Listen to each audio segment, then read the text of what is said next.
And now, I want to make you understand that mm, let normal physiology behind the potassium sparing diuretics. Another group of diuretic which I've been talking is potassium sparing diuretic. For understanding the potassium sparing diuretic, we need to understand the normal physiology behind it.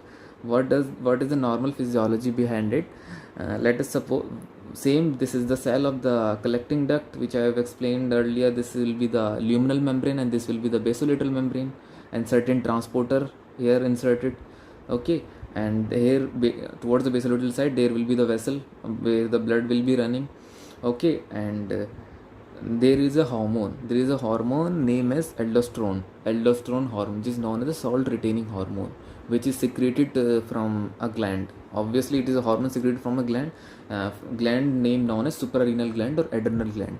Adrenal gland, from the adrenal gland it will be secreted and it will act as a distant organ, and distant site will act on the kidney collecting duct cell, and via the blood it will be transported and it will act via the blood and it will come. This is the blue, this blue wala is hormone, this is the blue is hormone which is called as aldosterone hormone, and this is the receptor of this, and the receptor is intracellular. I have drawn inside the cell. Obviously it will be intracellular receptor, and this is called as mineralocorticoid receptor, MR, mineralocorticoid receptor, because aldosterone is a mineralocorticoid, and this MR receptor will also be acting as a transcription factor. TF will also be acting as a transcription factor. So this will be acting as a transcription factor, and this is the nucleus of this cell. Nucleus of this cell will be acting as a transcription factor, so there will be the transcription will occur of this cell of DNA of the cell. After the transcription there will be formation of the mRNA.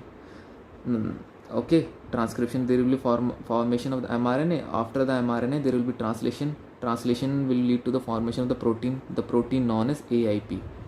I have written very small, but this written is AIP.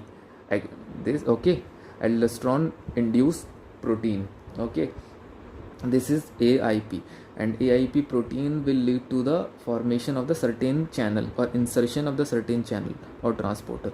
This is the sodium transporter or sodium channel, and this is green is potassium transporter. Okay, this is the sodium transporter and this is the potassium transporter, and another transporter is sodium potassium ATPase. So this protein, AIP protein, will lead to the insertion of certain transporter, some towards the luminal membrane and some towards the basolateral membrane.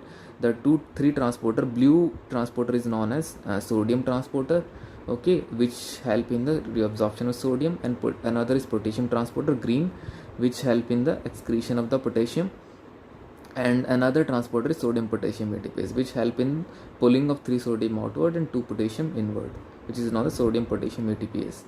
And here the sodium which help in the sodium reabsorption. Why?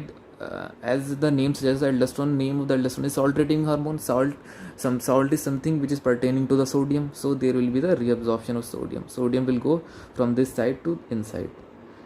Okay, and there is another transporter here on the luminal side is called ENAC, epithelial sodium channel. This is the spatial transporter. This is different from the sodium transporter, which is found with the help of the AIP protein.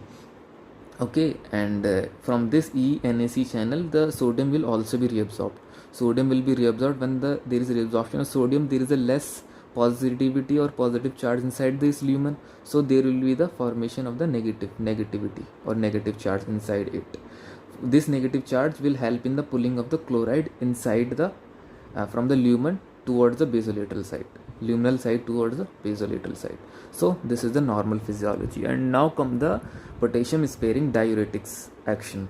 What does the potassium sparing diuretics do? As the name suggests, potassium spare. They will spare or they will leave the potassium from their action. What they will do? There are potassium, though two types. First type of potassium sparing diuretics which will inhibit this receptor, and the second type of potassium sparing diuretics which will inhibit this ENAC channel, epithelial sodium channel. So the transporter which act via blood and will bind towards the transcription factor, which is known as a mineralocorticoid receptor. Okay, what they will do, they will spare the potassium, which I have talked you previously, that the normal physiology will be reversed. Why they will be reversed? Because the normally this transcription factor will acting a transcription factor for this nucleus, and this nucleus will lead to the formation of mRNA, then mRNA lead to the formation of protein name known as a AIP lead to the insertion of sodium transporter, potassium transporter, and sodium potassium ATPase. Okay, and the sodium, what does it doing? Sodium reabsorption, potassium excretion, and this sodium potassium ATPase help in a pulling 3 sodium outward and 2 potassium inward. Okay, this is the normal physiology, but opposite will be happen if this will be inhibited. Here the potassium sparing diuretic will bind where the aldosterone have been binded previously.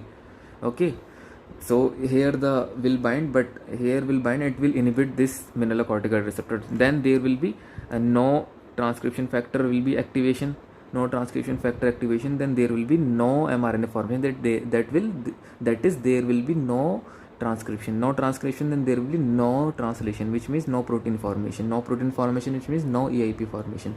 So this no EIP formation will be down regulated, which means there will be decrease in the function of the AIP, acute aldosterone induced protein, and then this function will be the function of this acute AIP will be decreased. Then sodium reabsorption will be decreased and potassium excretion will be decreased.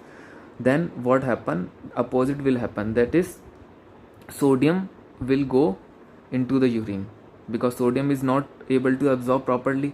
And potassium, what does it do? Potassium will remain inside, it will not secrete it because potassium channel is inactive, because the AIP is not active.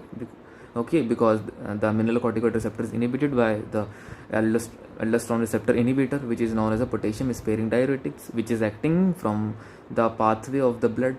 Okay, this is the first mechanism, which means the sodium will be lost and potassium will be spared, which means potassium remains inside, and sodium potassium ATPase will also be inhibited.